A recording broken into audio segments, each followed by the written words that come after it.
A very good evening present here.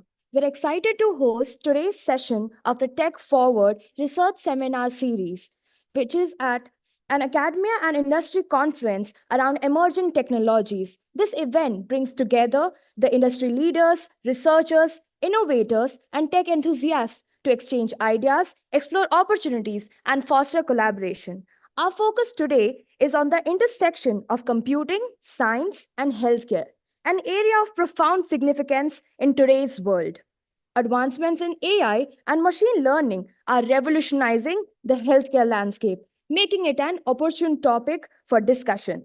AI driven advancements are transforming diagnostics and personalized medicine, offering the potential for improved patient outcomes and increased efficiency. In recent years, there has been a surge in interest and investment in these technologies. By combining the latest research with practical applications, we can accelerate the development of groundbreaking healthcare solutions. Today's session is a collaboration between IIIT Hyderabad and ISB, where we'll be developing into transformative technologies and their implications for the future. Now, it is my pleasure to invite Professor Ramesh Loganathan, Head of Research Outreach and the curator of the Tech Forward series. Professor, please.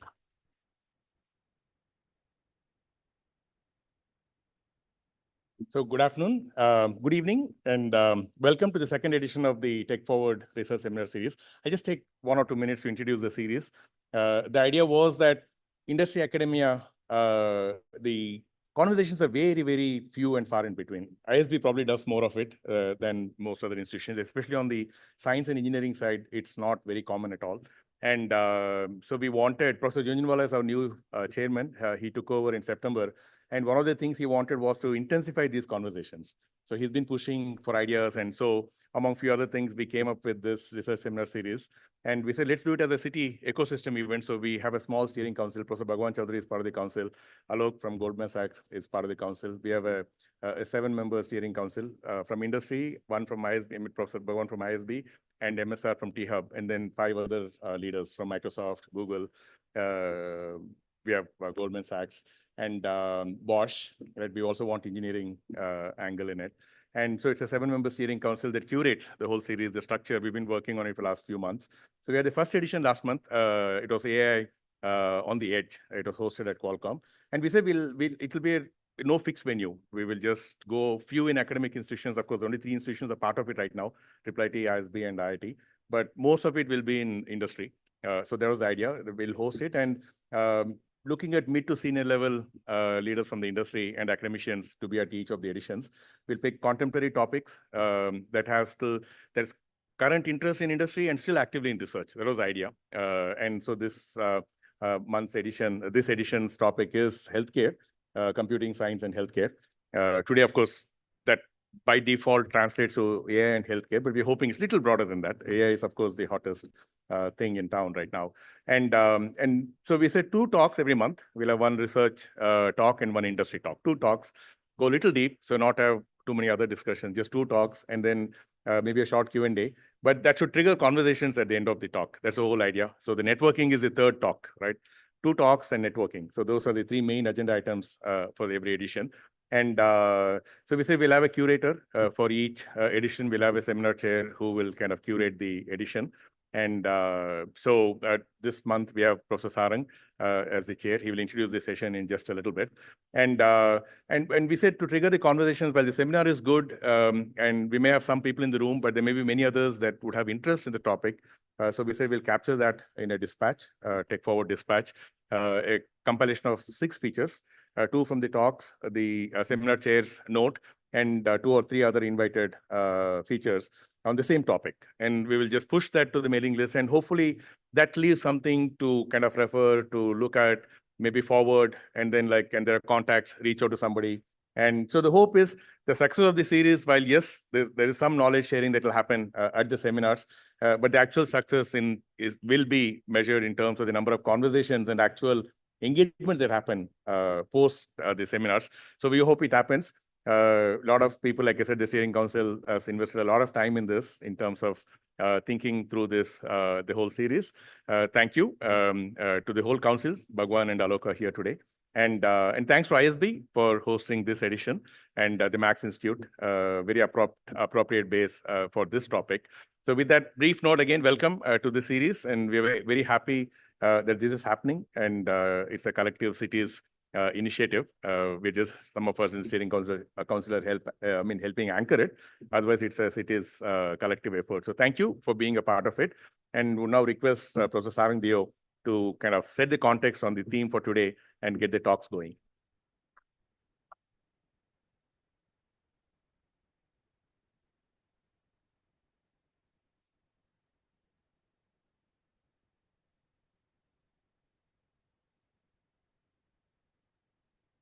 Hey, good evening, everyone.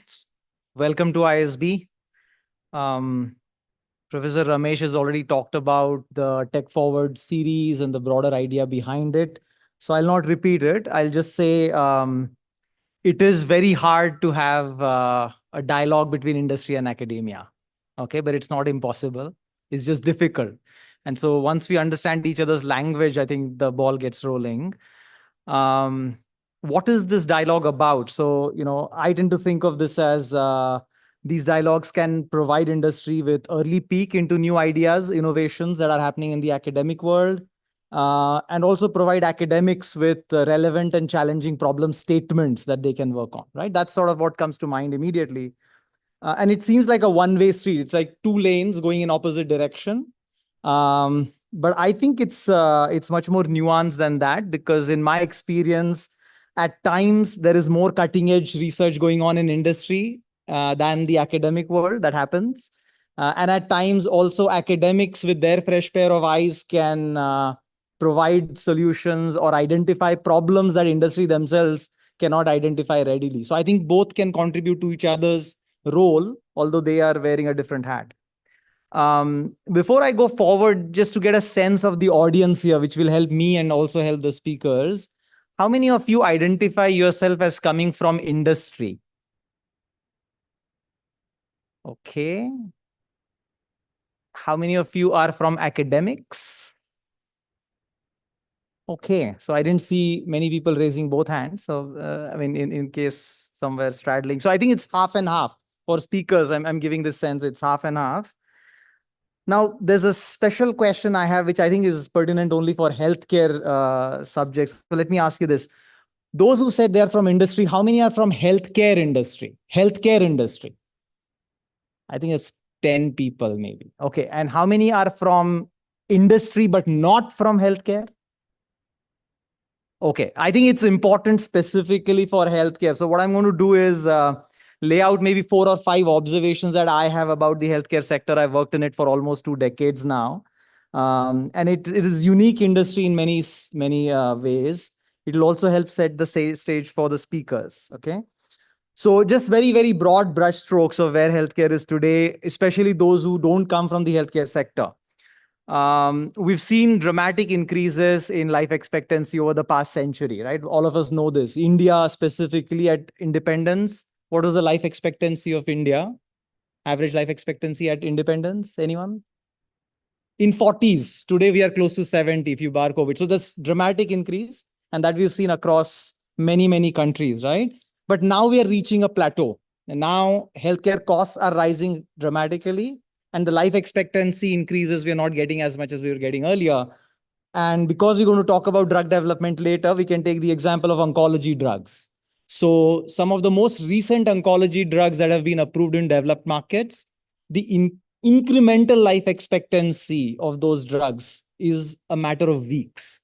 Additional few weeks you can buy with those drugs. Okay. So you're really reaching a plateau. That's one sort of fact to keep in mind. Related fact, the major drivers for morbidity and mortality today no longer infectious diseases. Those we've conquered. So through basic cleanliness, hygiene, vaccines, antibiotics, those we've conquered. Now the next frontier is non-communicable diseases, right? Diabetes, hypertension, respiratory diseases. And if you think about this, the causes and therefore the solutions to these diseases will lie outside of the conventional boundaries of healthcare, right? Those could be lifestyle, social determinants of health, wellness as against healthcare, And so that also has some implications for all the technology enthusiasts.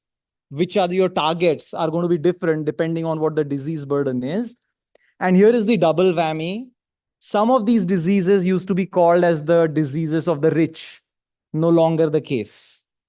Even in low middle income countries, these are the main drivers of mortality, morbidity.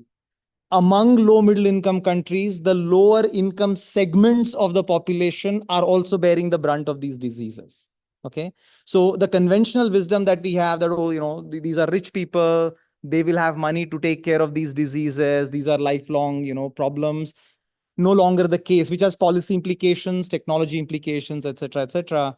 And so what's coming out is that cheap calories, sedentary lifestyle, poor air quality, no longer reserves of privileged few. It's affecting everyone. In fact, more so in the global south, as we call it, right? So that's the second main point I wanted to make. The third, which I have observed, my background is in operations management, so I deal with processes, right? While we today will talk about technology in healthcare, and healthcare is an important sector, it continues to be one of the least industrialized sectors in most economies. What I mean by least industrialized, many people would claim and take pride in the fact that healthcare is a craft. Right? If you talk to doctors, are there doctors in the audience? I know some, but are there doctors? Can they? Yeah. So sometimes there is professional pride in saying we treat every patient differently. Is the difference of patient translating into appropriate difference in care is a separate question. But before we can use technology at scale, we got to create processes that are replicable. And healthcare today is not at that level. So when we say industry 4.0, certain things come to our mind, that there are processes set in place. Even when it comes to financial services, now that we've got Goldman representation here, the backend processes are fairly stable, replicable, repetitive. Then I can talk about rapid process automation, AI, so on and so forth. How does that translate into healthcare is a big question because of this craft nature. And despite so much improvement in technology, the core of healthcare delivery still tends to be predominantly one human, another human talking to each other across the table. Okay, so that's just the reality that we need to grapple with when we are thinking about technology. That's my third point. And the fourth point, which is kind of counterintuitive, is despite it being more of a craft, the production of new knowledge in healthcare, medical fields, lifestyles, life sciences, far outstrips the production of knowledge in many other industries. So think about this, right? The new knowledge that is getting generated is more and more.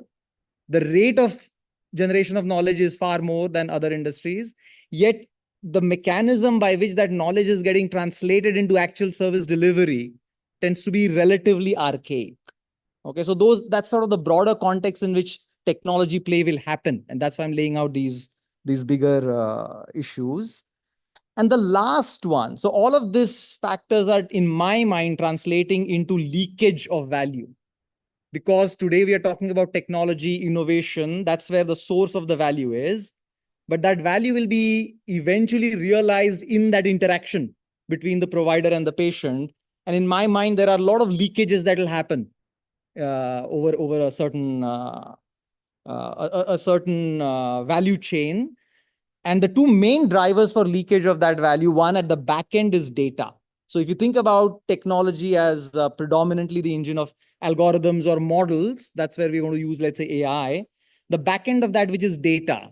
So while there is a lot of data in healthcare, a lot of that data is not readily amenable to these algorithms and models. One, because a lot of this data remains unstructured in notes, in images. A lot of it tends to not get collected at all because it's in the minds, in the brains of the two humans who are interacting with each other. So there's a lot of leakage that's happening at that end. And the other end where the leakage is happening is the output of an algorithm and the decision that a human is making. There tends to be a lot that gets lost in translation because humans who are implementing those recommendations either don't believe in those models or algorithms, right? And some of that is also because these AI models tend to be a lot of black box models. And so it's very hard to interpret what's going on underneath. And so there's that bad equilibrium that exists. And I'm saying this because at least in the business school where we are not generating new algorithms and models, some of the work that we do is to understand how humans could actually take the output of those models, algorithms, and implement them. So what are the behavioral challenges that exist there? Okay. So those to me are the five main points that I want you to keep in mind as we discuss technology and healthcare today. And with that broad background, I will now move on to introducing the speakers for today, both esteemed and highly accomplished speakers. Given that healthcare in equal parts is products and services, right? So I think it's opportune and it's appropriate that we pay equal attention to both of them. So we'll start with Professor Deva, who will talk about use of AI, technology, algorithms in computational drug discovery. So that's how those drugs get developed and eventually enter into the care delivery spectrum. And then after that, we'll have Dr. Sujoy from Apollo, who will talk about how AI is getting used in healthcare delivery itself. And I'm sure he'll talk about not just the clinical interaction that I talked about between the provider and the patient, but also the paraphernalia, because I just don't enter a doctor's office directly and just get out of it cured. There's a lot of stuff that is happening. So when we talk about AI use cases there, it'll be a whole spectrum that we'll discuss. Now, it is also, I think, appropriate for Tech Forward series that we've got one academic speaker and another industry speaker. But please don't take those formal titles very seriously. Both have worn different hats at different points in time. Professor Deva interacts with industry very closely, so he's well versed with what's happening in the pharma sector. And on the flip side, Dr. Sujoy also teaches part-time in many education institutions. So he's worn the hat of an academic, okay? And that's really good, because for dialogue to happen, we need to be expert in our own domain, but also need to understand how the other party thinks, where do they come from. So I'm hoping that this will be the start of the dialogue. I'll stop here. I hope that all of you are looking forward to the talks as much as I am. So let me not stand in your way. And I hope that you find this event to be helpful to initiate those dialogues. But as Professor Ramesh said, there'll be more that hopefully comes after the event in terms of actual engagement. So welcome to ISB again, and thank you for being here. With that, I'll welcome Professor Deva to the stage to deliver his note. And after that, it'll be Dr. Sujoy. Thank you.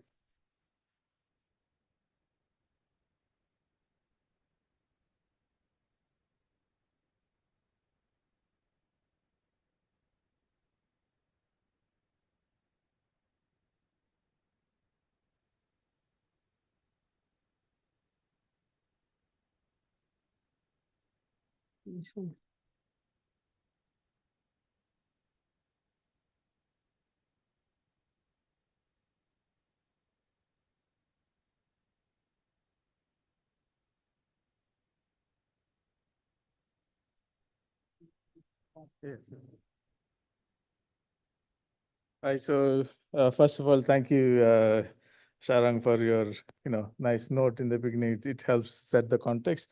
And secondly, of course, thank you for having me in this. I think this is my first time in this campus. Very nice.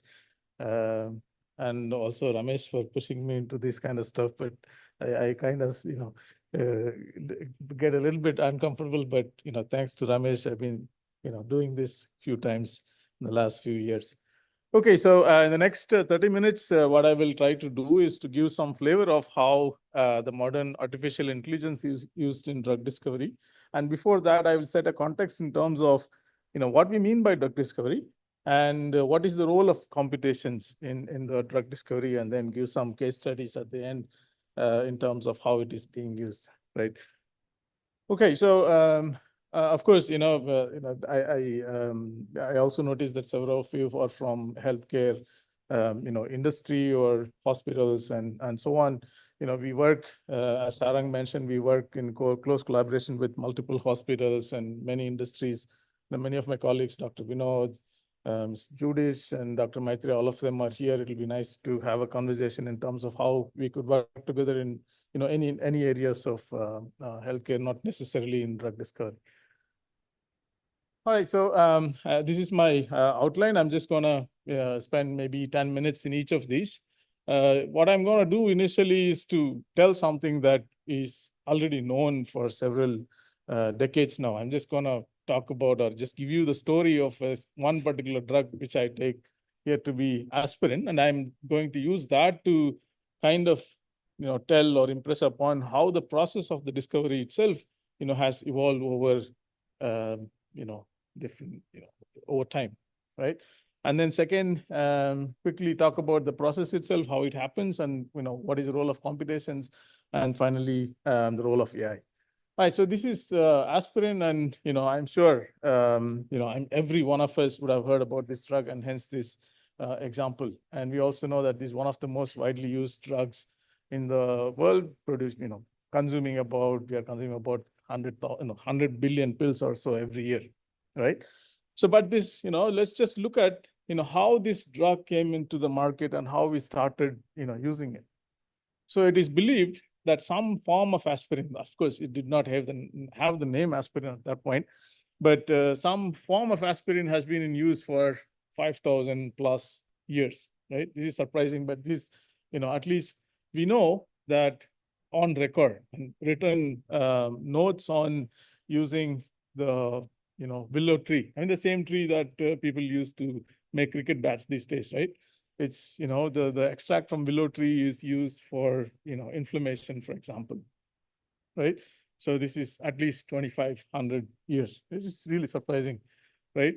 And at some point, people realize that, there is something in this, concoction, right? It's not like the concoction itself is active, but there is something in concoction which is helping us, right?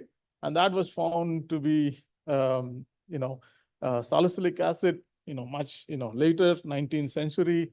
And, of course, that has some side effects. For example, consumption of even aspirin these days, causes internal bleeding, and so on. And that's why we have that for, I use that as blood thinners and so on. And of course, this was modified. Salicylic acid was modified and made it into something else, which is much more, much safer, right? That's what about the 19th century, end of 19th century, right? And of course, like Dolo for COVID-19 is basically, aspirin for Spanish flu in 1918. Of course, later, much better drugs started coming, acetaminophen, Prof, for example. And because of the side effects, people preferred these two over aspirin. But then, we started using aspirin as a blood thinner. Okay. And then what happened? And we started, trying to understand how aspirin works. Initially, we just started using something. And then we found out what is in that concoction that actually works. And then the next stage is to figure out how the aspirin works, right? So people started figuring out that this particular aspirin binds to some particular protein in your cells, because of which, there's some mechanism. Maybe I'll just flash it for 10 seconds, but we'll not go into, a lot of details today, right? Because of the diverse audience. But the idea is that we realized at some point that, we tried to ask why aspirin works the way it is doing, right? And that's how, we looked at this one. And then we also tried to figure out what are the side effects, why are the side effects and so on, right? And once we understand this, we started making better drugs. For example, Celebrex and Vioxx towards the end of the 20th century. And of course, they had some issues. We will not worry about them, right? But the idea is that, this aspirin or aspirin meaning NSAID in some sense, but, this has gone through some stage. Initially, we did not question much. We just, made a, syrup and drank and so on. And then we realized much more mechanisms. For example, in addition to it binding to one particular protein, which causes inflammation, which is what we want to treat, it also, binds to some other protein, which is, leading to gastrointestinal bleeding, for example, right? And then we looked at the protein structures, right? We look at the structure of the protein, how it looks like, how it binds. And then we figured out, where it binds. For example, this is the shape of the region of the protein where the molecule is actually going and binding. That is one is the COX-1 and COX-2. And then you can see this part of it is very, very similar, right?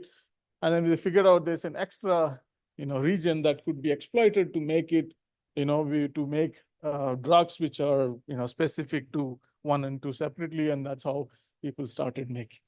Okay, so what is it I want to say from, the story of aspirin? The idea is this, that, the drugs have been, we have been using medicine for a very, very long time, right?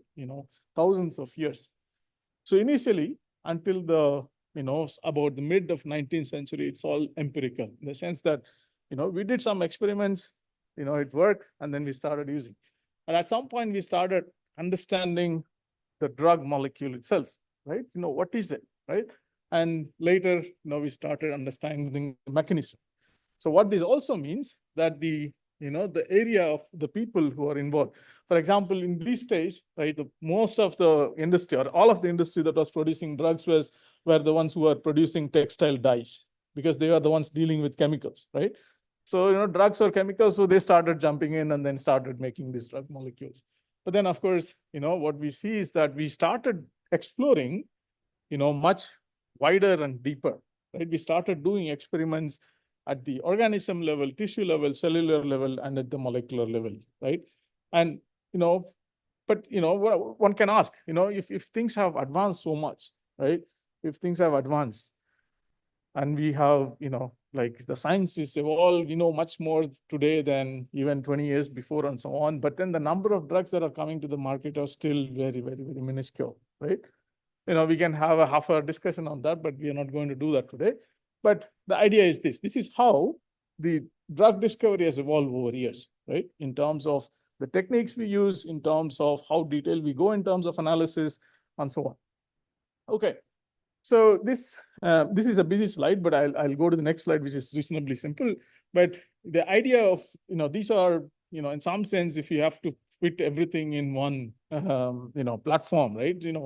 This is a simplified way of representing how a molecule is actually discovered. I'm going to make it simple. So what is a drug discovery process? When you have a disease, right, whether it's oncology-related, diabetes, or neurodegenerative, any disease, right, what we want is a molecule or a drug molecule that can be marketed, that can be made available in a pharmacy, that people can use to treat or manage that particular disease, right? That's the idea. So how does it work? Basically what you do is you go through the biological mechanisms, right?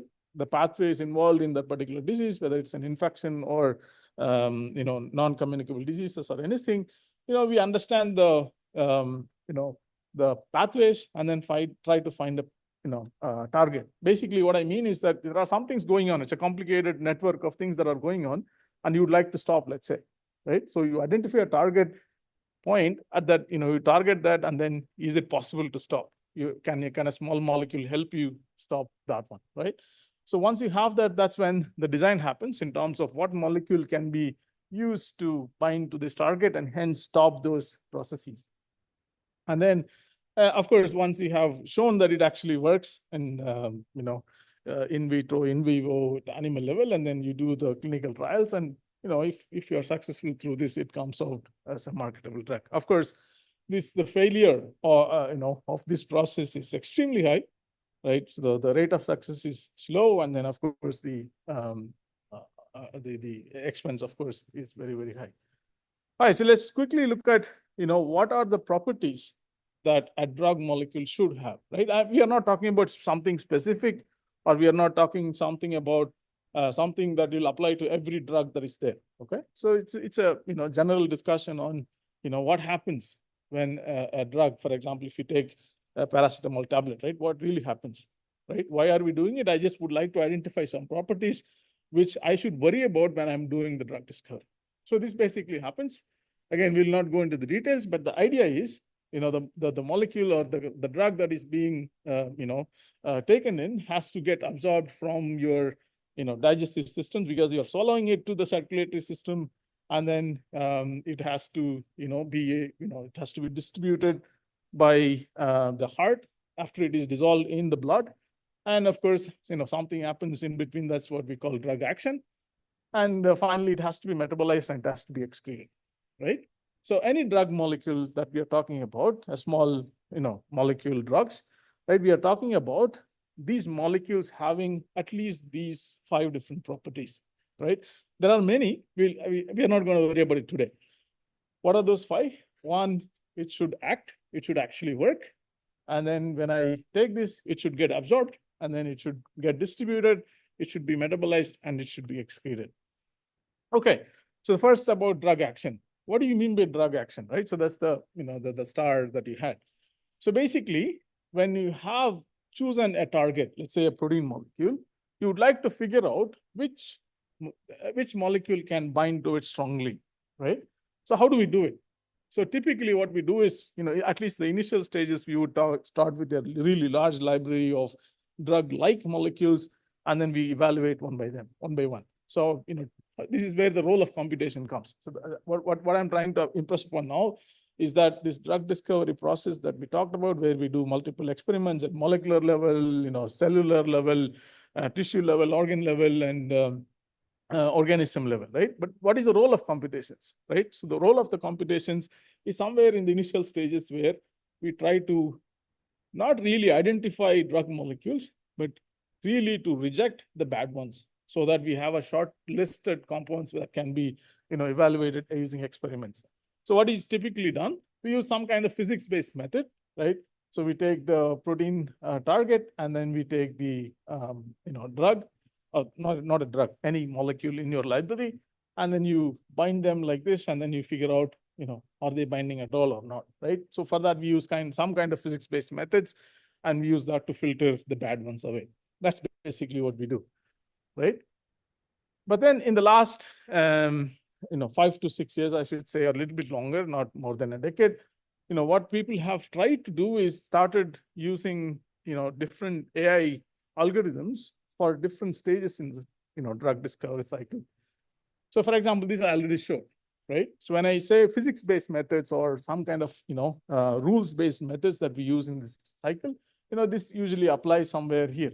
I know you're not able to see, I suppose, somewhere here, right? This is where the computations are being, useful, right? And it did contribute, to a larger extent. And for example, the first HIV drug that targeted the protease is credited with, a significant contribution from the computational technologies. Okay, so but what we see in the last few years is that not only in the early stages, but also towards the whole cycle, right? The AI methods have started playing some role. At least we see a lot of potential in terms of how AI methods could be used not only for this restricted region of this whole process, but throughout, starting from, identifying the target or analyzing the biological pathways, all the way to predicting clinical trial outcomes, right? So this, we see significant progress in this particular area. And of course, in the last 5 years or so, there's many startups that come out, and some guy who was actually tracking the startups coming out in the area of AI for drugs, he just gave up, saying it's just exploding exponentially. I just give up. Somewhere he's written here. Okay, so that's also how we see many tech companies, starting to do, exercises very well related to drug discovery. For example, Alphabet, which is the parent company of Google, has its own company called Isomorphic, which does drug discovery. And you can see many companies, there are some very successful ones who have some compounds in clinical trial through AI pipelines, or Excentia and In Silico Medicine, who we work with, Atomwise, and so on, right? So these are companies, basically AI for drug discovery companies doing extremely well. Okay, this is just list some of the tasks that could be solved using the AI approaches, and it has been shown also. Okay, but the problem is this, because when you look at the drug discovery process, it typically involves researchers from science background, not from technology, right? But we don't like me, for example, right? We don't like AI. Why we don't like AI? We think AI or machine learning models are black boxes, right? Why I don't like black boxes? Because in technology, right, you are looking for solutions that make things work somehow, right? If it works, I'm happy. Nobody is going to ask how it is working, what is in it is making working. But in science, most of the times we are worried about what makes it work. If something is working, I'm not interested in making it more efficient or better and so on. my interest is only to figure out, what makes it work, right? The curiosity, that's the problem. So, but then again, in the last, as I said, in the last 6 to 7 years, people started using it, like really big. Okay, so when they start using, or why they start using. So first, I just my categorization of how I understand the area, and then I use these 4 categories just to give 4 different case studies, and I will stop. So people like when the physics-based methods that I mentioned before, right, are inefficient. They take really long time, right? Or I have to spend a large amount of compute time, or I have to wait longer, and so on. They are inefficient. Can machine learning algorithms help me make it do faster, right? So the answers are the same, right? But can I do it faster? It doesn't matter if I don't understand, because I know I have already understood a physics way of doing it, but it is slow. Second is, we still don't understand. There are problems, in science that, we have not solved, right? Instead of trying to figure out, how it happens, if we can figure out a way to, make it happen and, provide a solution, and continue worrying about, why it works the way it works, right? So that's the second scenario. We still don't understand, but AI seems to give solutions, which seems very, very good, right? That doesn't stop me from using it. And then the third one is, we do understand it reasonably well, but I don't know how to make an algorithm, or I don't know how to code this particular understanding to a point where I can start using, high throughput. And then finally, what we call inverse problems. I'll talk about it later. How much time do you have? 10 minutes, okay.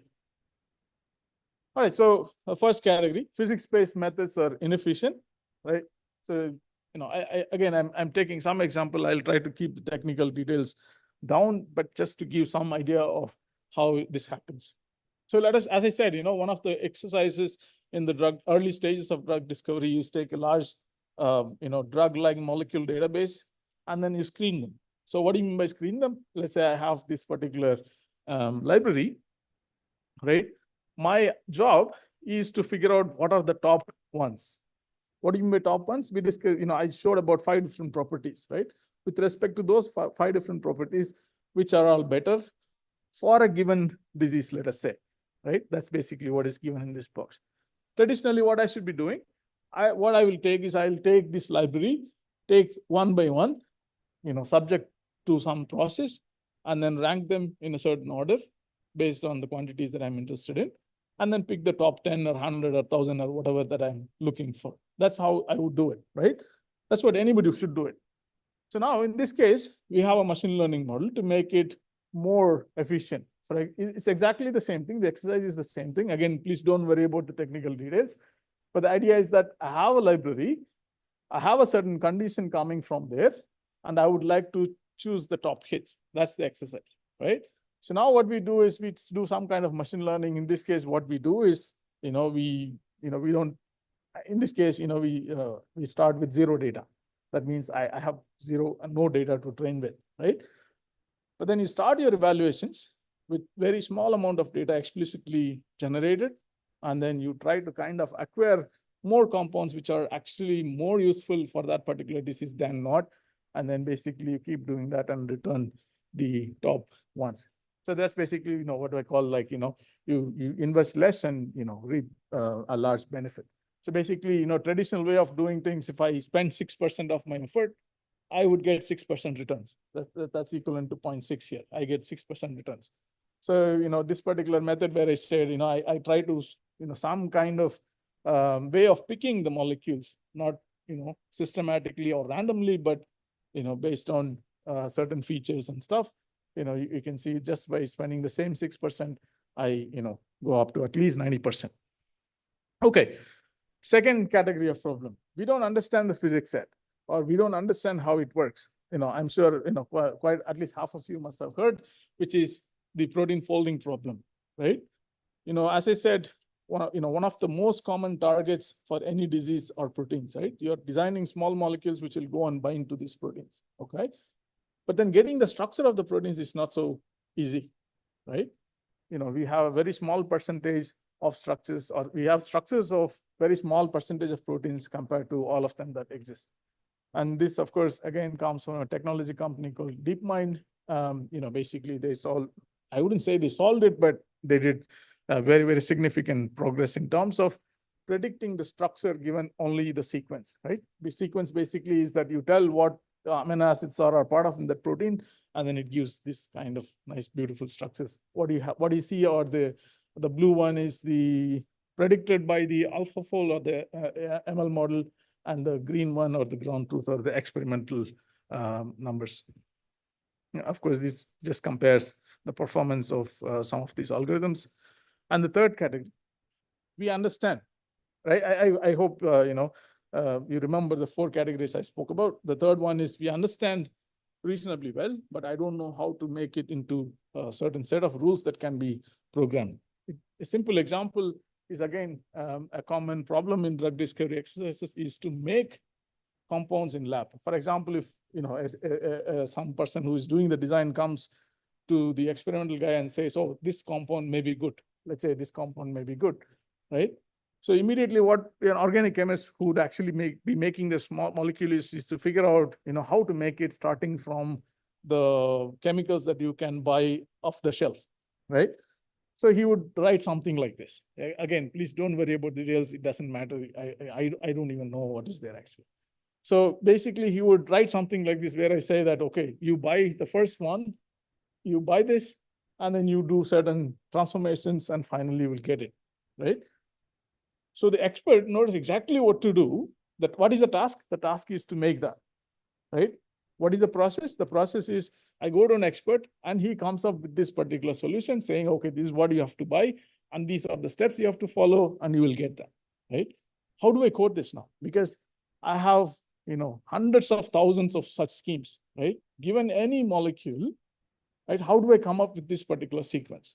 So this is, again, we work on this problem also. It's not a completely solved problem, but we made huge progress. But the idea is that we use the reinforcement learning to figure out, how, given a compound, what is the pathway I should take, or what are the steps I should carry out in my lab, so that I can make this. In the same context, you can think about self-driving laboratories, right?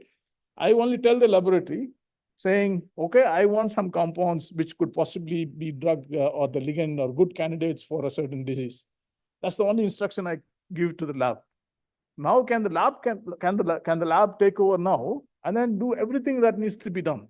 Test against a certain disease, do whatever biochemical assays or cellular assays, making molecules, and then gives the molecule for further testing, right? That's the direction that people are working on right now. Okay, the final one, like 3 more minutes, what I call inverse problems. What do you mean by inverse problems? Most of the times, right?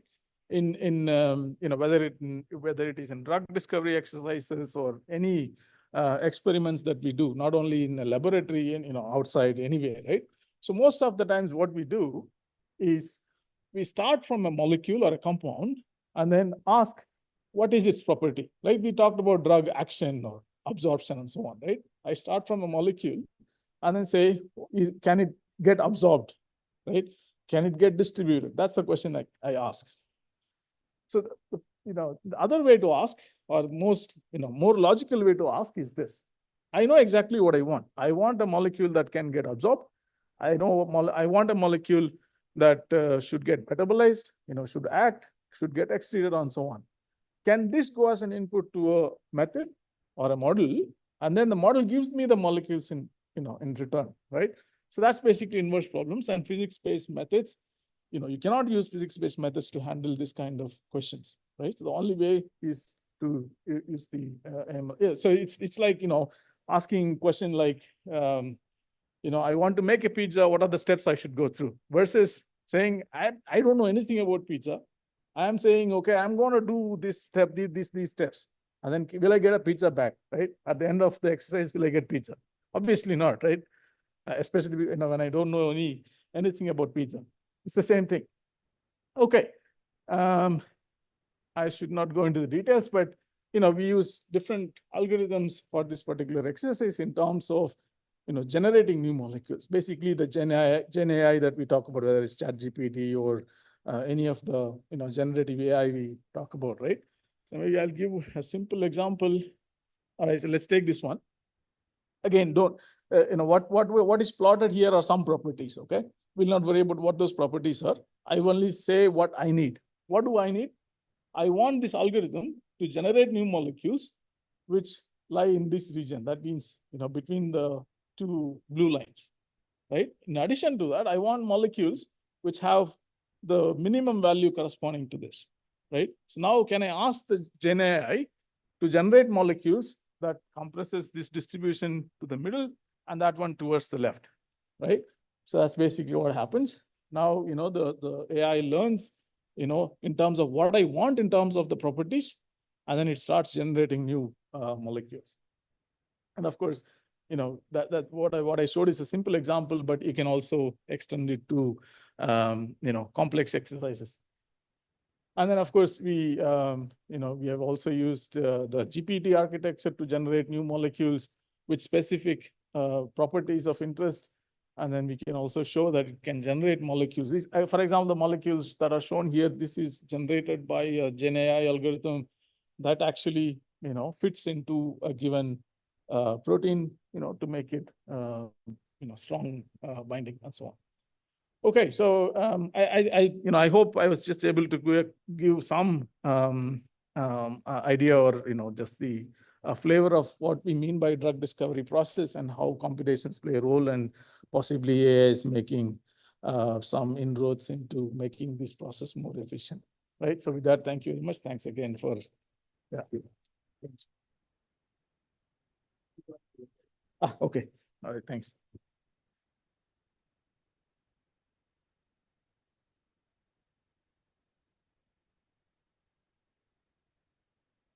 Hey, thank you, Deva. Very, very insightful. I'm really, really impressed by how you said, don't worry about this, that, the other, but still be able to convey the essence on each slide. So thank you so much. I was also happy to see that there were some themes that emerged again and again. For example, data sets, for example, human AI kind of interaction.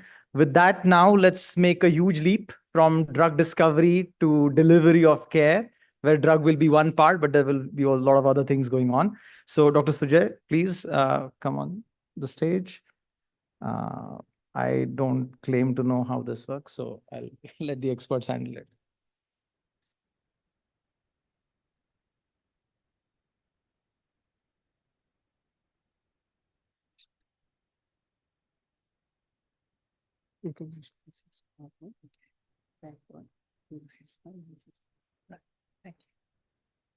Good evening. Truly a privilege to be here. My sincere thanks to Professor Bhagwan, Professor Ramesh, Professor Sarang. Always a delight to meet you. And a wonderful talk by Professor Deva on the drug discovery and the kind of steps that we go about in taking those. I'm going to take you through a ride, particularly around what we have been doing at Apollo Hospitals on clinical AI and the challenges that we are facing. Because it's important that it's not just about coming and talking to you about AI in healthcare. Many of you already have distinguished perception, if I may put it, to actually see how AI has to be rolled out in healthcare. But I would leave behind with certain questions in your mind to think and to see how do we take this forward and have good dialogue and understanding of what that can be done in future. Well, my background, clinical background, is of a clinical microbiologist and then infectious disease. And it's been a while that I have actually wore a white coat. I've been doing a lot of things with data for the past almost 15 years now. First, it was with quality improvement, and then now more intense on the data side. And I have two of my colleagues on the labs that we run at Apollo Hospitals about how do we go about in using this data in our daily practice, and how do we go about it doing that. Fundamentally, if you look at, there are certain building blocks of design, development, and deployment of clinical AI. And I don't have that slide which actually talks about the 9 steps, but I will talk about those 9 steps. You need to build with an ideation framework in your organization, particularly if you're coming from a healthcare background and a hospital's background, where you bring in your clinical consultants, you bring in your nurses, you bring in your other healthcare workers, sit in a room, look at how you see the current practices, clinical practice guidelines and others, or the literature search, and identify where having an AI tool would augment your work. In many ways, what we see in healthcare is that people throw solutions to problems without understanding the problems. And that is where we would have to do a little bit of re-engineering in identifying at the ideation phase. So when I go back and teach my students at IIM Calcutta on design, which I've been doing it for, for past 8 years, I talk about, look at the elements in ideation in terms of attitude, behavior, expectations, experience, and what you would like to deliver as a proposition for something where you would see a better clinical outcome. So start with ideation. Once you've started with the ideation, the second step is actually to look at, in terms of this 9 yards, is go and look at the data that you have in your organization. And that's very challenging at times because retrieving data is always going to be a bit of challenge in the way that you have been collecting it over the years. How do you go about and see that? And then, you start using different data engineering on top of it. And I'll come back to those solutions in a while. But then, looking at that, the first thing that you need to see is that what is the availability of data within your organization. Now, how do we at Apollo Hospitals, we look at a data? So we have 4 pillars where we club first the transactional data, then we look at the clinical data as such, then we look at the images and the signals that we are getting. So anything that you come from, any kind of images that you would look at, or from perspective of signals like ECG, EEG, EMG, NCVs, and others that you would get. And then, interestingly, on the third or the z-axis, you have something what we call as the data with H3V, high volume, high velocity, and high variability. Now, if you go about and look at the data that is captured in your healthcare on a daily basis, you would see that the maximum challenge comes from your x-axis or the clinical data itself when you are collecting this in the EMR.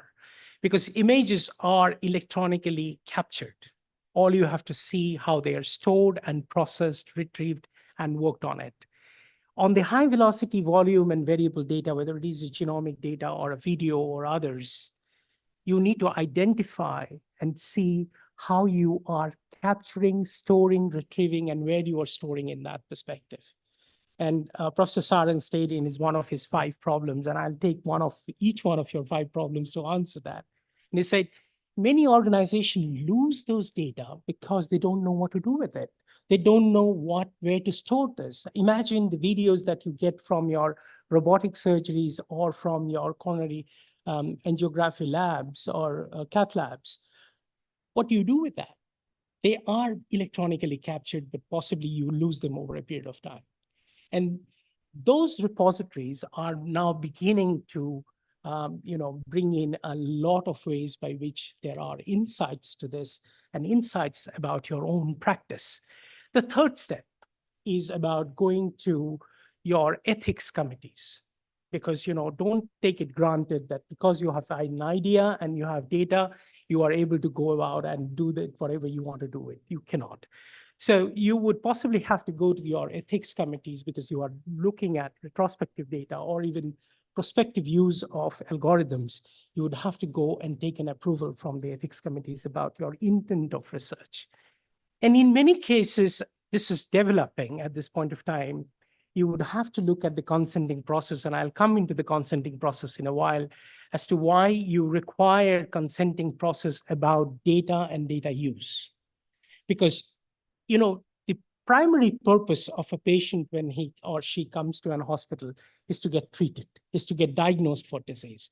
It is not about giving an, consent to you to have an access of this data and do whatever you want to do with it. So you have to go about and take explicit consents about how you go about doing that. Once you have the consent, the fourth step is actually go about in building models. And Professor Deva was showing us, many ways of how you go about in doing this. Start with very basic systems after you have normalized and de-identified your data, and anonymization is a very, very critical, plays a very, very critical role in that. And you would get, from your perspective, your development cohort and your training cohort and the testing cohort, and you would get some results. And hopefully you will get very, very good results because you are doing in a very controlled cohort. That is when we recommend that you go to your external partners and go about in validating your models with that. So who are your external partners? Your external partners could be any organization within the country, or it can be people across the world. And I'll tell you about, how do you go about in building consortiums across the world using cloud computing, confidential computing, and others to actually build your, entire partner program along with this. The sixth major step is then to go about and talk to the world about your research. And that is where you present it, you go about and publication, peer-reviewed and all that. But do not forget, before you do that, you have filed for appropriate patents and your copyrights. IP protection, particularly in healthcare AI. How many of you are startups here or work with startups? It's very critical for all of you to have your IPs looked into when you are going and publicly talking about something, because, at any point of time, particularly if you are following some of the Chinese researchers, you'll see that whatever you could come with, they already have it. And they're very smart. They go about in doing their patent, they protect their IP and move on into that. The seventh step, and that's why I talk about this basic hygiene, is actually to go for your certification. If you are thinking about integrating the API or the algorithm from the API, or the API from the algorithm and use them prospectively. And in that step, you would have to go through the process of software as a medical device 13485, or if you're thinking about doing it in multiple different countries, you see medical device single audit program, or what we call as MDSAP, and move on into that direction. Once these are going on the parallel track, the eighth step is actually to go about and build good interfaces. And what we call as the UI for AI. AI is nothing if you are not giving good UIs for people to actually use it at the front end. And I think many organizations struggle because they don't have a good UI on AI. And the understanding part is something that I will come in very shortly from here on. The ninth step is that you've taken a lot of effort to come where you are. You are having a certified algorithm. You now have something which is validated, peer-reviewed, published in major journals and all that. How are you going to earn money from that? And it's becoming increasingly difficult world over to actually look at your software as medical devices, because it is now going to go through the same pipeline which Professor Deva was showing of the drug research. You would have very similar ways by which you would have to do, research on your on your clinical AI solutions. And the interesting thing is, the moment you go through this 18-month cycle of going through this 9 yards, and you have a product to market, you know that your technology is already redundant. Then how do you go about building certain solutions which can be built faster, and at the same time, you would have at least 3 years of that particular product in the market going by? That's a discussion let's have in the break or just after this. Yeah. Now, in doing so, I think one of the primary thing that you would always talk about is the responsible clinical AI or responsible AI as part. And I was talking to, I have been working with World Economic Forum for the last 4 years with multiple publications with them. And one of the things that we are focusing on, and they wanted how to build the guidelines for responsible AI. And I said, if you don't build what is called as the pipeline of trust, you don't build clinical AI solutions, which would actually go into the market and do that. Why trust? It's all about, looking at consents. It's looking about considerations. It's looking about privacy and confidentiality. Very clear tenet about anyone is that nothing about me without me. So don't go about in playing with my data unless you have taken explicit consent about what you are going to do with it, whether it is a genomic data or whether it is an image or whether it is your data from your wearables or whether it is your data that is coming out from your EMR. Okay, now you have a solution in your hand and you want to roll this out in your hospital. And you will be faced with this at many of these junctures where you have a wonderful solution which diagnoses or predicts or recommends certain treatment. What would you do with that? You take it to a doctor and the doctor says, I don't need it. I don't believe in it, right? I do not know how it will work.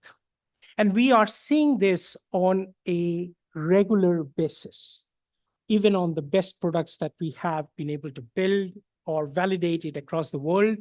We have found out that there are reasonable skepticism among doctors to adopt to this technology because they do not know what will happen to the patient, what would the outcomes would be, and therefore they are apprehensive of practical accuracy. I'll tell you why, and one of the components of this is the way the AI systems are built across the world, the data that has been collected are in many ways biased.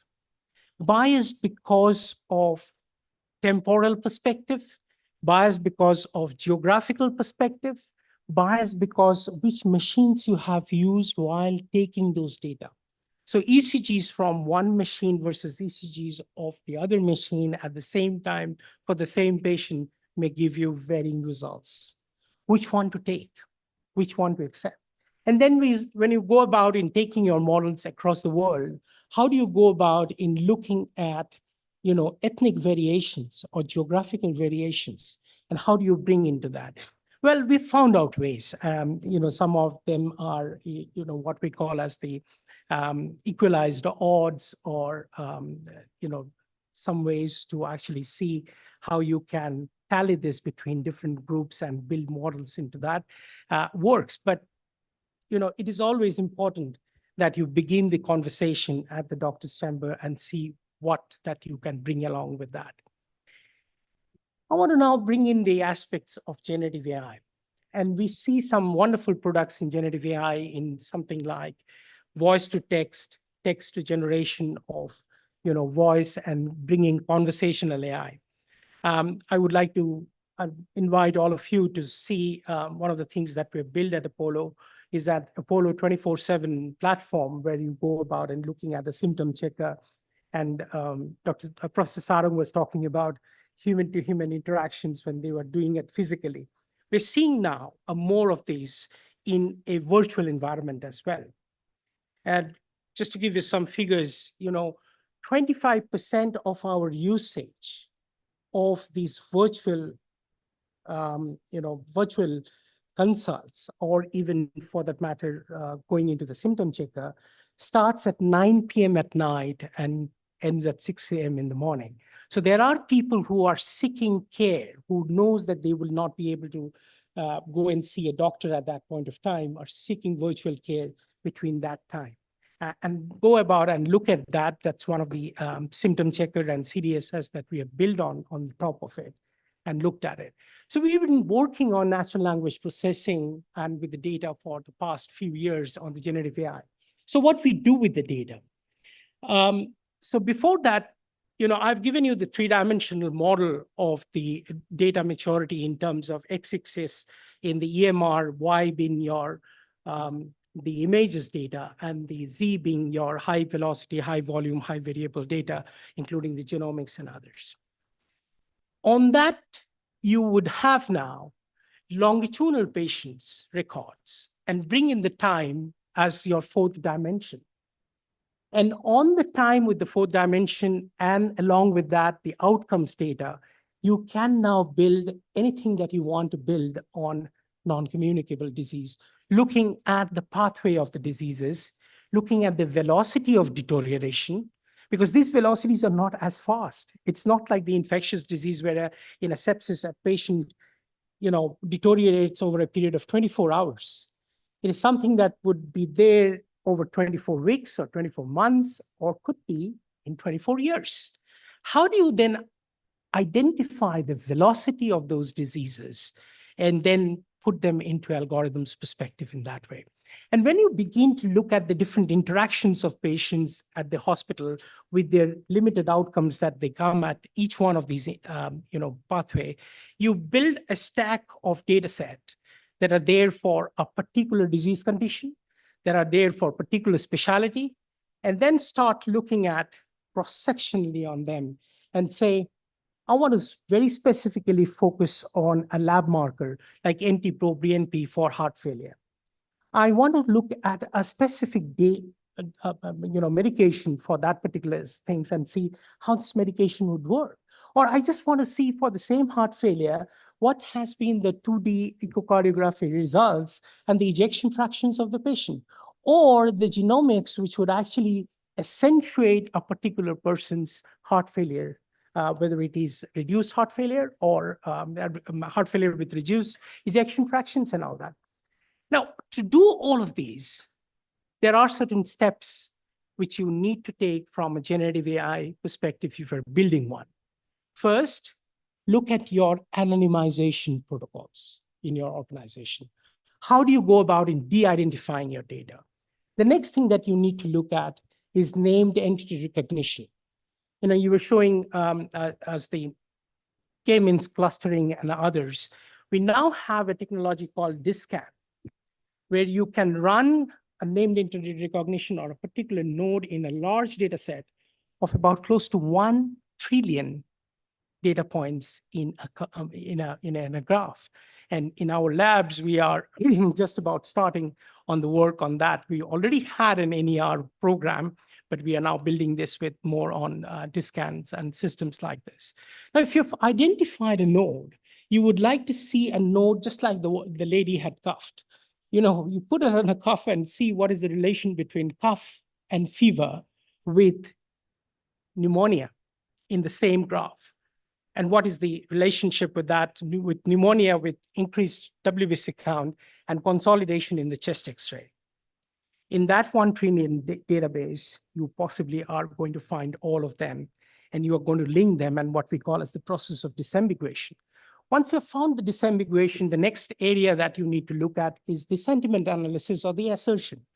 And in assertion, what you need to go about in doing it is to identify if you are saying that severe cough with not so severe cough, cough with expectoration, cough without expectorations. You are identifying those keywords in your textual data, right? Which you may think I never go about in teaching my students about structured or unstructured data, because I believe for very strong reason, everything which is not supporting your models is unstructured.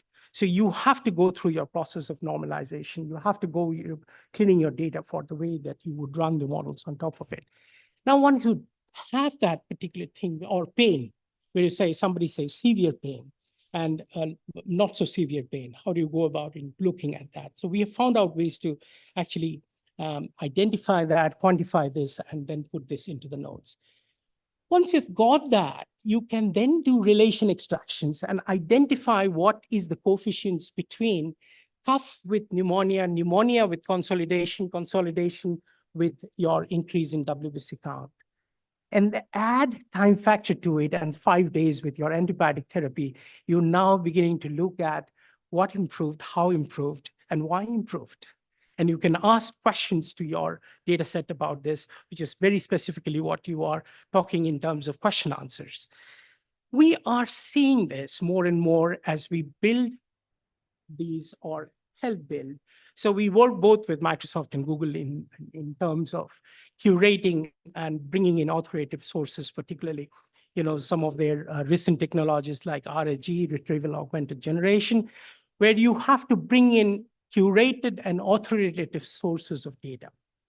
What is an authoritative source of data? I asked this to one of the top researchers of Microsoft across the wall, and I got an answer which I didn't like. He said, it's about how many times you click in the Bing. In healthcare, we have to move a little bit deeper and understand it from the, in the way we are looking at. Professor Sarang, you talked about human and machines. Yeah, you talked about human and machines. And the reason the doctors do not take into a lot of these is because of fear of autonomy loss, and that they will possibly lose their decision-making authority, leading to a loss of control of patients' care, and therefore in that way. How do we then go about in building better ways by which there is a handoff between machines and doctors, or AI and doctors or clinicians at the time? What if AI suggests or recommends completely different perspective? Would you go ahead and go and treat the patient in that way, or would you not?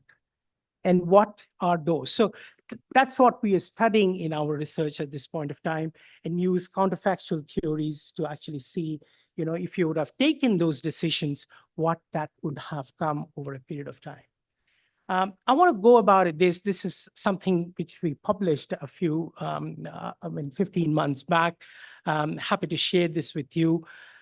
So at Apollo, for the responsible AI perspective, we build an algorithm, or we build a framework called EASE, where we bring in ethical consideration, adoption, suitability, and explainability. And I think many of these are some things that I have already spoken about, but I want to just go and very specifically talk about explainability a bit, in which what we are looking at is a pipeline of trust that goes from the algorithm to the doctor to the patient. And that's why we talk about verifying with decisions, building trust in systems, and then bringing counterfactual reasoning and new clinical insights.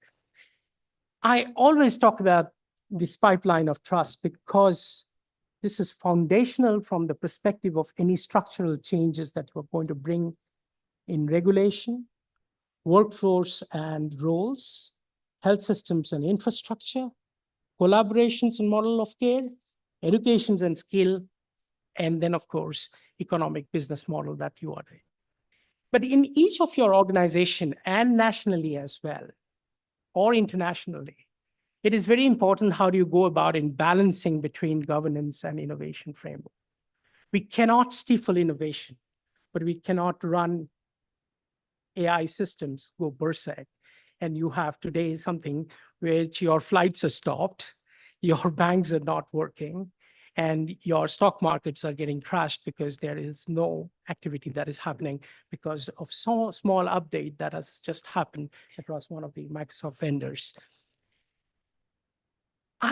Yes, I'm in just 5 minutes and I'll just quickly wrap it up.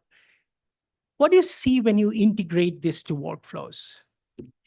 And I talk about 5+1 pillars of excellence, and the 5+1 pillars of excellence at this point of time includes how do you make an operational backbone strategy? How do you share your insights that are coming from your AI adoption? How do you build platforms which has equitable usage on every perspective? How do you balance in your organization about autonomy versus alignment? What do you do to actually put in the fifth perspective, which is about bringing third-party apps into that? And I bring this on the sixth perspective, which is from Clayton Christensen, professor at Harvard Business School. And he talked about, modularity versus interdependence. These are some of the things that we need to think through as we move on. We now have 6 different streams on we work: conversational AI, disease progression models. We work on image and signals, possibly every image that you can think of.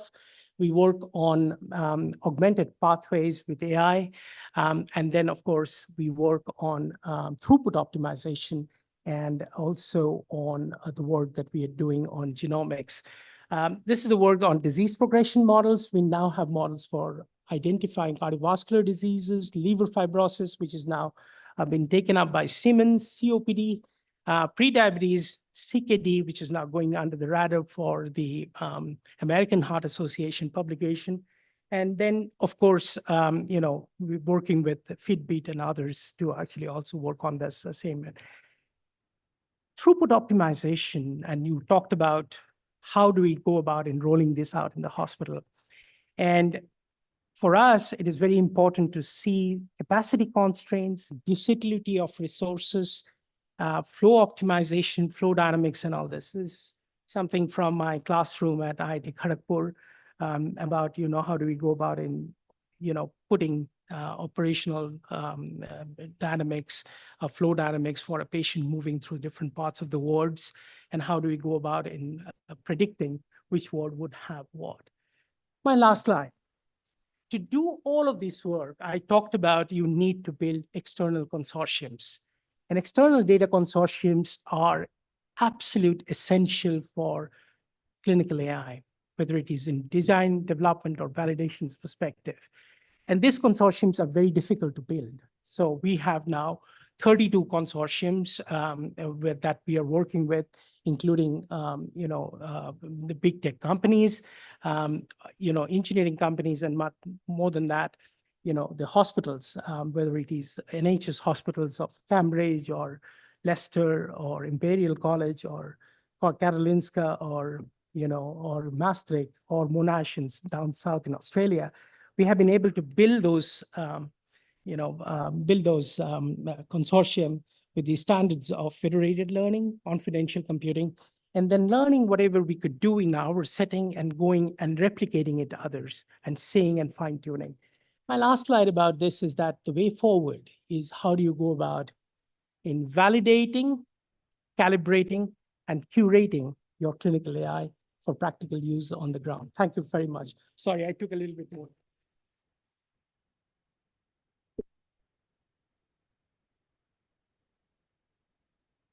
Thank you, Dr. Sujoy. A lot of ground covered in a short span of time. I'm sure there'll be more conversations afterwards over coffee and refreshments.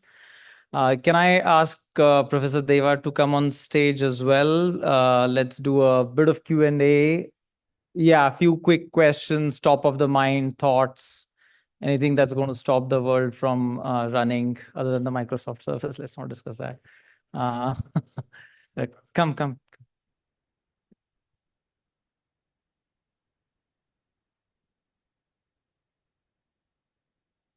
Okay. Yes, Ramesh. Always. The data, how does one get stuff, Sujoy?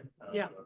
How does one get access to all the wonderful data that you refer to that we wanted to have? So they were agree. When you look at the academic institution side, we don't know how to get it. And we are training institutions. It's not that we can't get a meeting with Apollo without much difficulty. We can get time from Apollo, but somehow we don't know the pathways to get the data. How do we get access to the data for research and innovation purposes? Fantastic question. And so the answer to this question is, and you rightly put it as a perspective of data access rather than data sharing, because of the nuances of the new DPDP law, and then the rules coming out, and also for the organizational ways that we have been looking at. So what we need is, as I said, in the phase of ideation, just like we have clinical consultants, we can have you to come on board, have an incubation within the organization, identify what data you require, go to the ethics committee, take an approval. And I have my colleague Bharat sitting over here. One of the things that Bharat has very clearly done within our ecosystem. Bharat, by the way, is a student of ISB. So he would be really interested to take this forward. What we do is this then, post the ethics committee permission, we provide you access to Apollo Azure tenant where we host the data that you want, and whichever modality you want. And then you can go about in computing and getting your results from that. And we have built now confidential computing chambers and anti-rooms where you can do this in a completely canonical fashion. We don't get to see your model. You don't get to see our data, but you can then go about in computing and getting the results as good as that. So that's some work that we have been doing with your neighbor here at Microsoft, and build this out. We call it Clean Room, and we can definitely provide you the access to any data that you require. Thank you, Sujoy. So those who are in the room and doing some startup stuff with data science and or looking for data, maybe that's very useful. Other questions? Yes, here in the first row. A follow-up question to Ramesh. Like very nice presentation, Professor Deva and Dr. Sujoy. Like, how do you see the data privacy laws in India as compared to Europe and US? Because these data consortiums will require some certain standards, and the regulatory framework that exists in India as compared to healthcare. Yeah, I mean, the best way to do this work, because no data privacy law talks about preventing you from doing this research. All they say is that there has to be a governance model which would say how you go about in doing that. And for us, what we have, because we work with so many partners across the world, it becomes imperative for us to then take certain standards which are global and which are the best in class for that. So whether it is about the high trust security perspective, or whether you are looking at it from the privacy perspective, or confidential computing, federated learning perspective, and that's the research with them, with the Microsoft, because we want to be 2 steps ahead of how do we go about in data access to individuals who want to do research on our platform or our Apollo Azure tenant and do that. Now, coming back to your question about, how do you see them evolving? I think they are definitely on the right track, not because I have been one of the person who have given some inputs on that, but because of the fact that I think that many of them are mirroring the concerns that are there worldwide.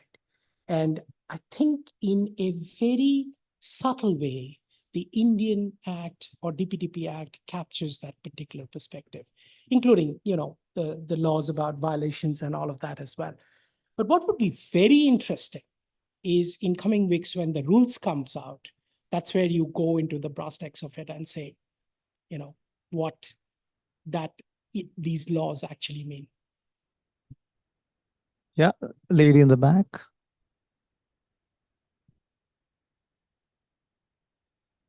We'll get the mic. We'll get the mic to you. Hold on. Here. What do you think about the evolution of generative AI versus intuition and experience? Can you start in context? You want to take that? Yeah, sure. Yeah, so Yeah, it's working. It's working. it's on, okay. Yeah, so see, the idea of generative AI is that it captures all the, the knowledge that is already exists, the intuitions and everything, right?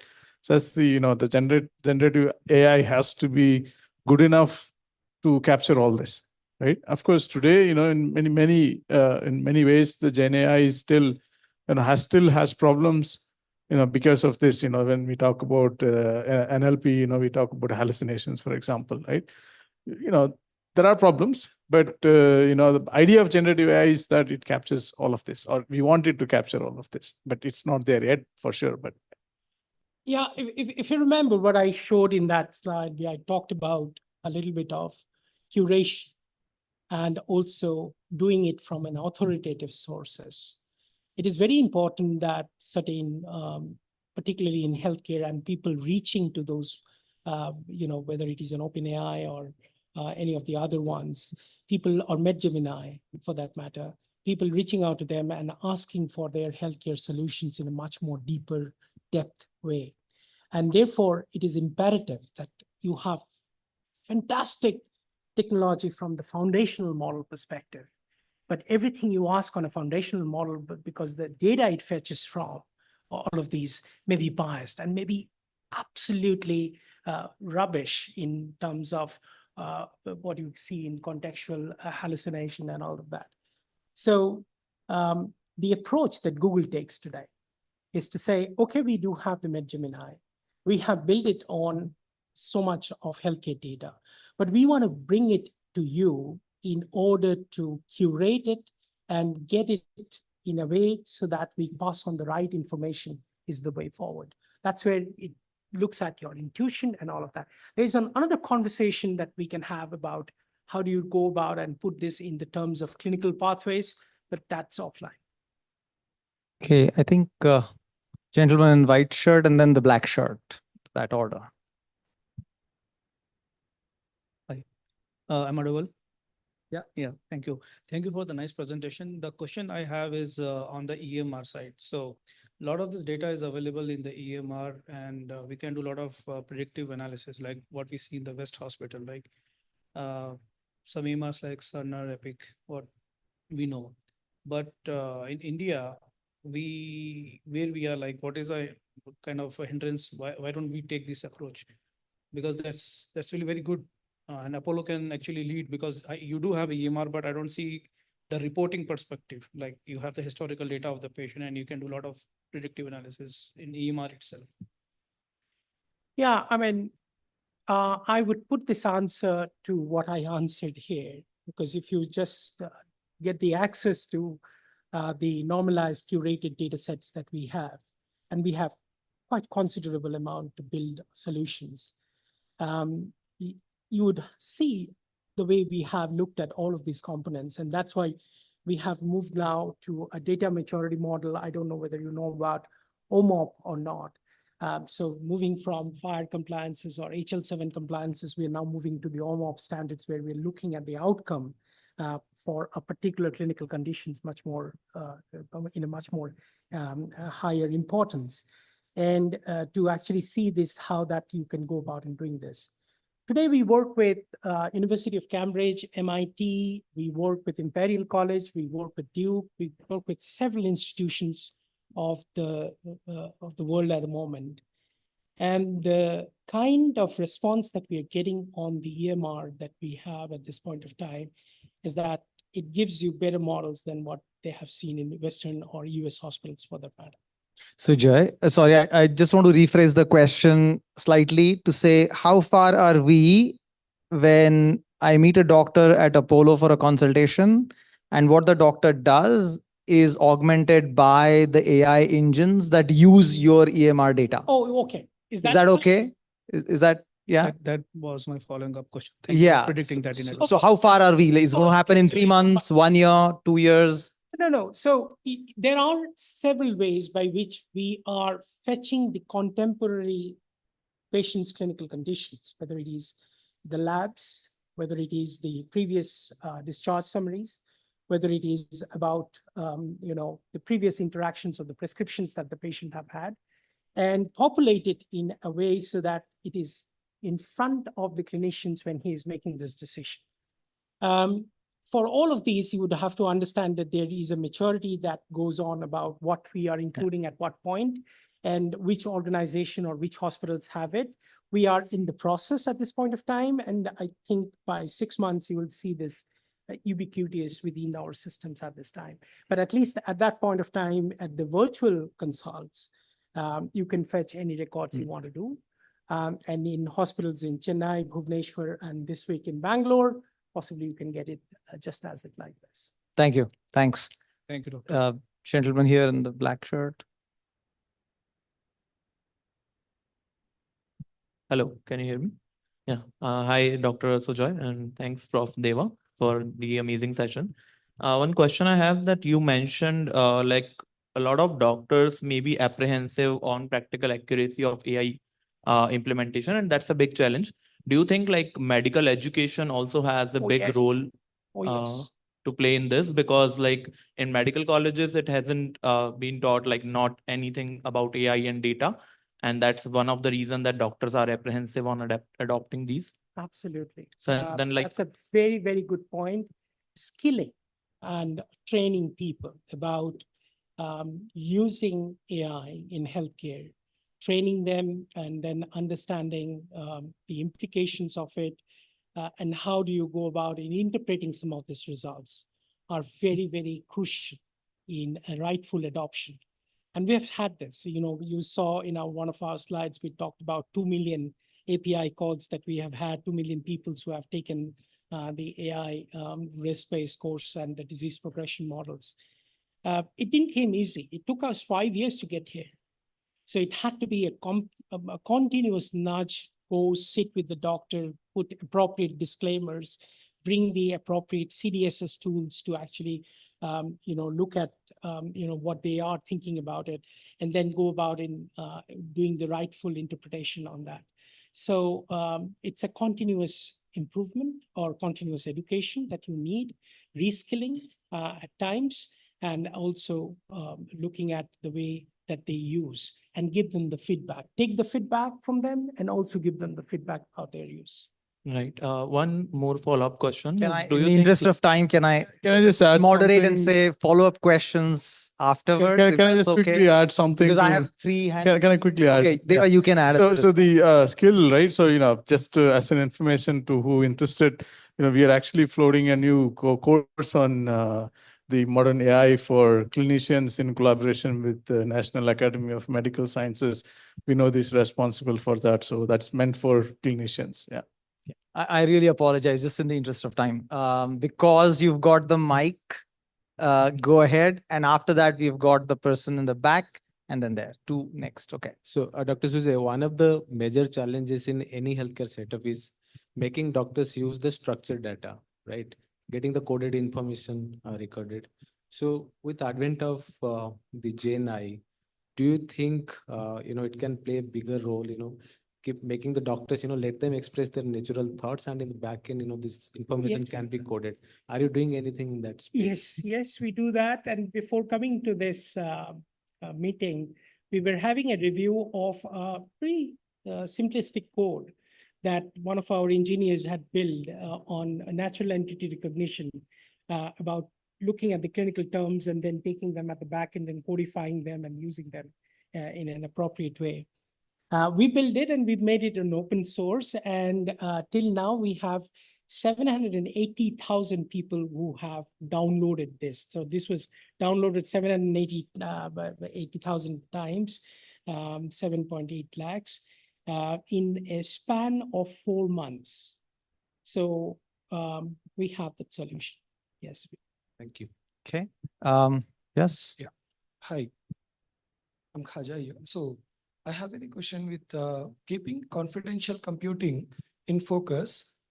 Can you raise your hand? Oh, yes. Sorry. Hi.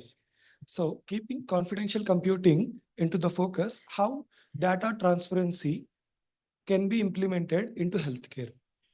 Data transparency. Transparency. Okay. Can you explain what is data transparency? Because data transparency meant by when we have a patient reports holding within a hospital. So when the patient has been moved to another hospital, in such things, keeping the confidential computing into the focus. Yes. How the data transparency can be maintained with the into the grassroots. Okay, that's a brilliant question. And we did this, Professor, you know about this. We did this with Niti Aayog about 5 years back. This was on a blockchain, proof of concept, where we wanted to look at, how we would be able to push and pull data from a particular cloud server, and then, go about integrating with different hospitals and saying, who can pull the information about for that particular patient and then use it, and then again push it back, saying, I have added these values and all that. It ended up giving a recommendation. And the recommendation is, what is it in for me to put all those information down? And I think we are still there in the last 5 years, because we have not, as a country, we have not decided what is it in for the healthcare organization, what is it in for the individual doctors to push and pull that data and to see how it is. We know how important it is. There's no doubt about it. But the modality of how we are going to do this, whether you use blockchain, whether you use confidential computing, whether you use other canonical systems, is something which is something that, you know, people at the leadership have to still figure it out. But yes, it will come someday. Thank you. Yeah. Yeah. Thanks, Dr. Sujoy and Dr. Deva. It was a very amazing presentation, actually. What I wanted to, I'm Judish Raj. I belong to IIITH, IIIT. So my organization is not an hospital or that sort of atmosphere like, but we are doing work something like on finding the like brain infarction studies using AI models. Now, if what I have developed, like where do I validate that? So this is something that we get often as a question. So again, you know, certain models which have been developed outside, the way is reach out to us. We go through, identify the right clinical person for the first-hand validation for this. And then we go to again to the ethics committee because we are going to use the data, anonymized data. The person sitting, can you raise your hand, please, Bharat, and identify yourself? This is the person who actually then would provide you with the access to the data after the ethics committee has been given, permission has been given, and then we will host this into Azure tenant, Apollo Azure tenant, giving you access to actually, you know, go about and validating your solution. What we would need from you is a little understanding and data dictionary and definition of your data elements that you are using in your model. Once you provide us with that and we take it to the ethics committee, get an approval, you know the process to go about. So essentially what we're doing is we're not sharing data or transferring the data to you. What we are doing is we are hosting this on the cloud and giving you access to do the computing on top of it and get whatever results you want to do. And we are making this whole thing readily available as a platform, working with Microsoft. Okay. I have a question for Deva, just trying to connect the two pieces. So you talked about drug development, right? And how AI is helping there. In terms of post-market surveillance, right? Because we often hear that the drug worked well in clinical trials, and you talked about the Vioxx example. And something's happened after the product is launched.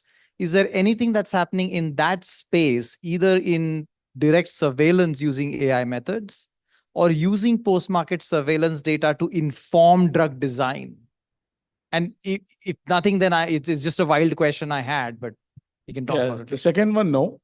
But the first one, you know, it's not really AI being used to do the surveillance, but the data that comes, you know, through, you know, whatever data, you know, especially, I don't think we have the mechanism here to collect that kind of data, but especially in the US where, you know, when it is prescribed, you know, the medical history is tracked, especially for the drugs that are, you know, the new and so on, and then all the health reports come in, and then we do pattern recognition on that.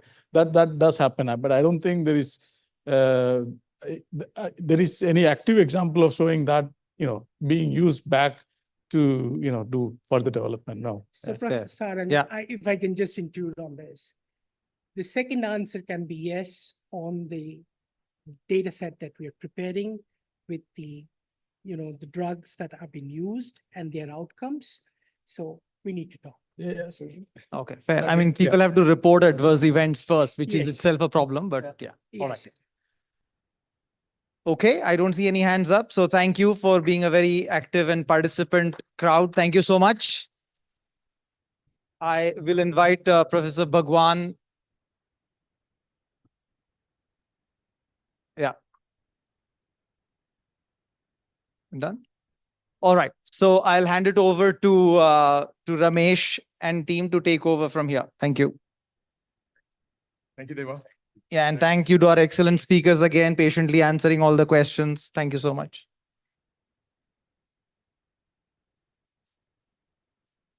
And of course, thanks to Professor Sarang for curating this this edition, and of course, Professor Bhagwan. He'll come back up in just a bit. I'll just take 1 minute, or not even a minute, 30 seconds to introduce like I told in the beginning, we'll just summarize the talks, won't be easy, into short features, and then have few other features that along with Professor Sarang, we have helped curate. So these will be the topics that will go into this month's edition, which will come out on the 1st of each month, 1st of August. This month's edition will come in 1st of August. And so just want to share that, that the dispatch would go out on 1st of August with those topics. So with that, I'll hand it back.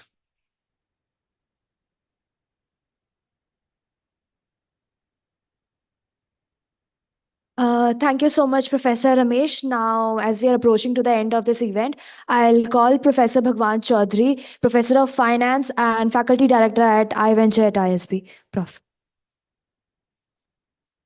Thank you all for this great session. So let me thank Sarang for curating this, Dr. Sujoy and Dr. Professor Deva. I'm not thanking Ramesh because he put me on a steering committee and I have to do all this work. So no thanks to you. I'm here to also represent iVenture at ISB, which is everything to do with startups.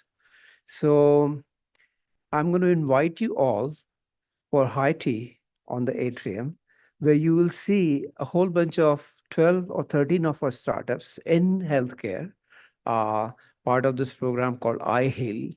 So please, as you're having a cup of tea and a sandwich, please talk to them and see what they are doing.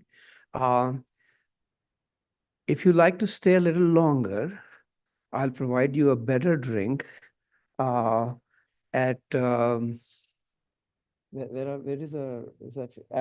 the Mirror Pool.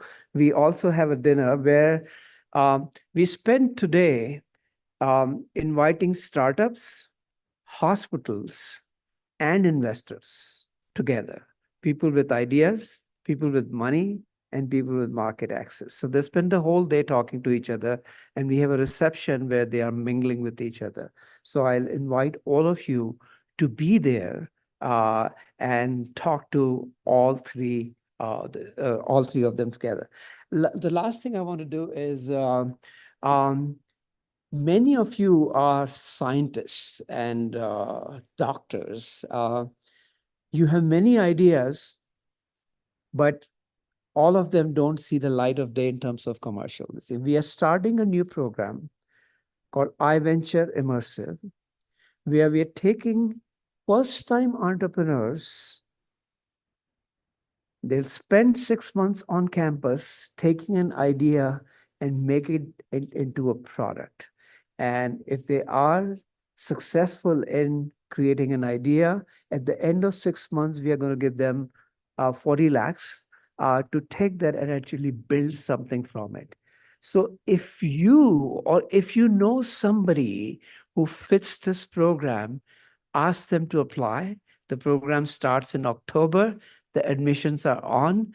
I am going to just play a 2-minute video of this, and then we will stop from here, and I'll invite you all to come and be on the atrium. So if you can play the video. Thank you all again for being here.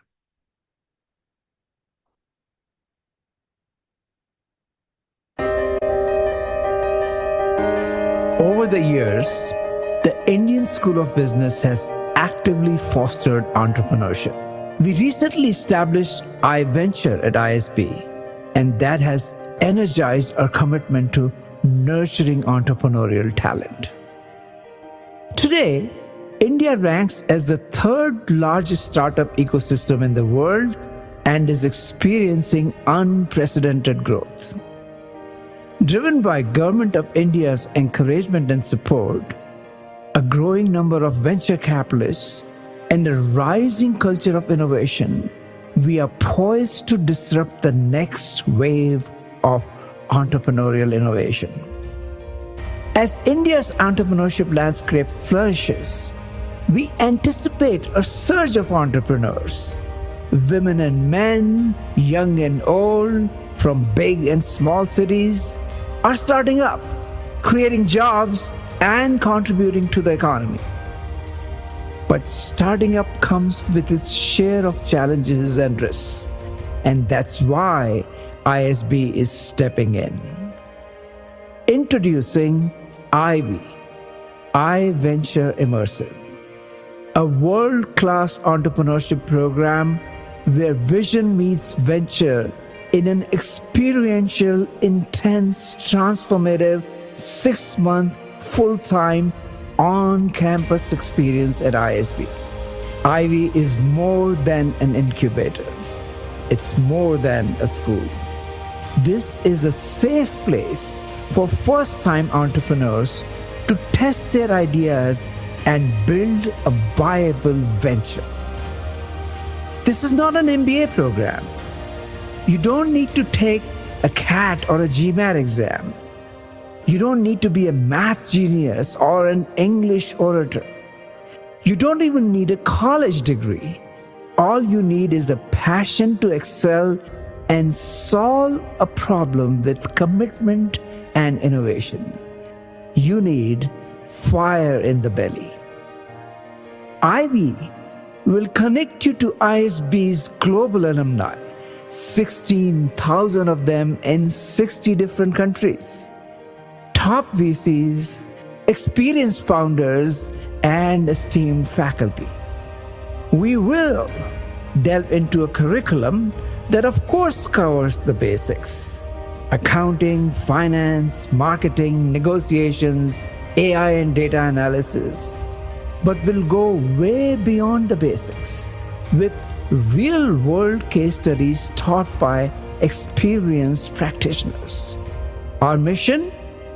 To equip first-time entrepreneurs with the skills and mindset needed to thrive in today's dynamic business landscape. Join us on this journey of innovation and entrepreneurship.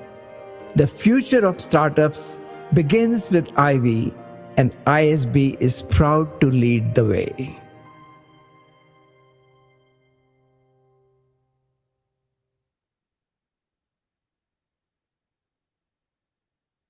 So if you know somebody who has the fire in the belly, as Professor said in the video, or maybe if you are somebody who has that, then definitely scan this QR code. It will take you to the page of the IVI program.